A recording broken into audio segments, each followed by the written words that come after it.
Grabe, ito na nga pala mga ka-dreamers ang kwarto dito sa bahay kubo pagkatapos ko ngang pinturahan. O diba sobrang ganda at ang lakas makastetik. Bali, ito nga pala ang itsura ng kwarto nito ng bahay kubo nang ito ay aking binili. At ito naman ang kanya naging hitsura pagkatapos nga kabitan ng kisame kahapon. Sa video naman na ito mga ka-dreamers ay samahan nyo nga akong pagandahin palalo itong kwarto. Sapagkat napakaganda nga ng ganitong design lalo na kapag may pintura. Kaya naman sinimulan ko na nga ang pagliliha ng palibot nga nitong plywood. Lalo na doon sa bahagi nga ng intersection ng mga plywood kasi nga medyo rough. Para naman maganda yung pagkakapintura at makinis tignan. Sa totoo lamang mga ka-dreamers, kung wala naman nagsabi sa akin na lihain ito ay hindi ko naman talaga gagawin. Madalas talaga kapag ako ay nagpipintura na mamatak-matak kaya naman maglalagay ako rito ng karton. Kaya naman kung kayo ay may kahusayan sa pagpipintura ay hayaan nyo na lamang itong sa akin at wag nyo nang husgahan. Manood na lang kayo riyan. Tsaka marami naman nagsasabi na ang bawat tao ay may kanya-kanyang kaalaman kaya kung ito ang aking kaalaman, wag na kayong mangialam.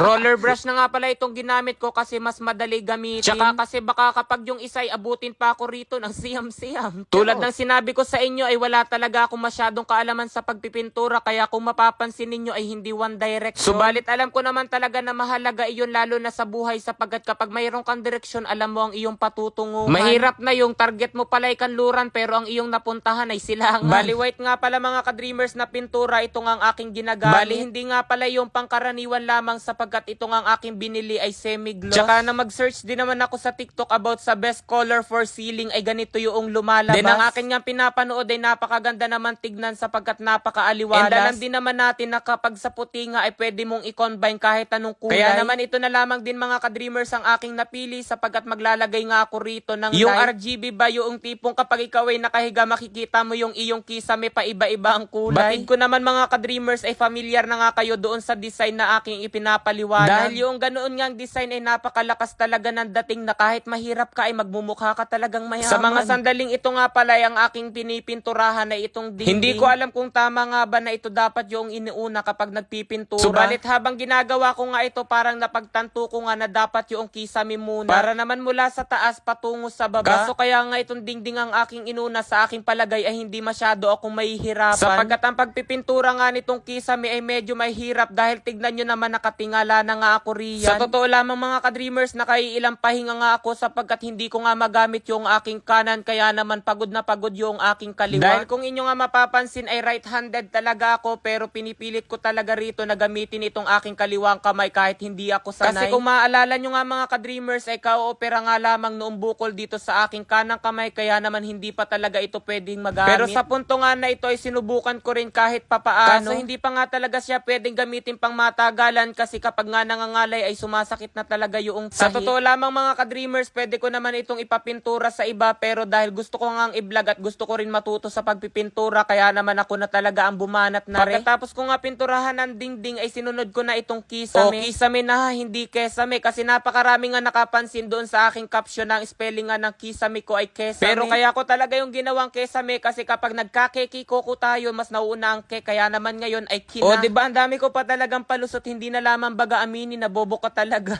Bali ito na nga pala mga ka-dreamers ang hitsura ng kwarto pagkatapos ko nga lagyan ng pintura. Pero dahil coblight nga ang design nitong aking kisame kaya naman may mga singit-singit pa siya na hindi naabot pinturahan. May mga singit kasi na hindi kayang pinturahan gamit lamang yung roller brush. Kaya naman gumamit na lamang nitong isa na pwede ngang ilusot sa mga butas-butas para malagyan ng pintura yung plywood. Sa ganitong mga sitwasyon mo talaga may i-realize na kahit ikaw ay maliit you are still useful. Tunay talaga ang kasabihan na everyone or everything has their own role to play. O diba umi-English pa tayo. Habang busy nga pala ako sa pagpipintura mga ka-dreamers ay may dumating nga na mga bata. Palagi nga raw yan sumusulyap dito sa kubo kapag dumadaan kasi tinitignan nga ako narito raw ako. Sobrang sarap talaga sa pakiramdam kahit bata sila ay nakikita na nila ang kaligayahan sa aking mga video. Na kahit nga minsan ang aking mga videos na ina-upload ay puro kalukuhan. Sa mga sandaling ito nga pala mga ka-dreamers ay pinipilit ko talagang malagyan ng pintura ang bawat singit nga ng design na ito sa kisame. Bali nakatatlong patong nga ako ng pintura para makapal. And finally mga ka-dreamers natapos na nga pala ako magpintura nitong ang kwarto kaya naman tignan nyo na ang hitsura. O diba kapag nasa loob ka hindi mo akalain na ang kwarto na ito ay nasa kubo lamang. Kaya ewan na lamang kapag napanood nyo ito mga ka-dreamers baka magpabago na rin kayo ng design ng inyong kwarto. Pero it doesn't just end there mga ka-dreamers kasi nga marami pa ako riyang idadagdag. Oh! 49,500! I won! 83,100. Ngayon mga ka-dreamers, tuturuan ko kayo kung paano kumita ng napakalaki rito kay PH Pasay. Nasa comment section lang ang link para mag-register at mag-deposit. Huwag nyo kalimutan mag-screenshot sapagkat mamimigay ako ngayon sa GCash. So yan, maglaro ako ngayon dito kay Super Ace. Play! Ito yung pinakamaganda scatter agad sapagkat may 10 spins siya mga ka-dreamers. 400 na agad oh. O yan yung scatter na sinasabi ko. Napakaganda niyan dito kay PH Pasay. Play! 800 agad. Oh, 1, 2. 1, 2.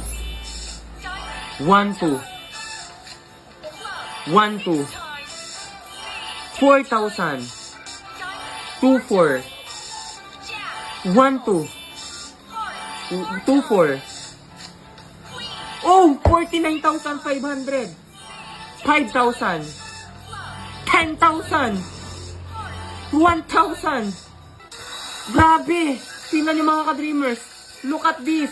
I won 83,100. Ang akin lang tinaya 200 pesos. Oh, di ba napakadali lamang talaga kumita rito kay PH Pasay. Kaya kung nais nyo rin kumita mga ka-dreamers, nasa comment section lang ang link para mag-register at mag-deposit. Huwag kalimutan mag-screenshot at ilagay sa comment section sapagkat mamimigay ako sapagkat nanalo nga ako. Daming sapagkat pero dahil ako'y tuwang-tuwa, mag-register at mag-deposit na kayo. Yun lang.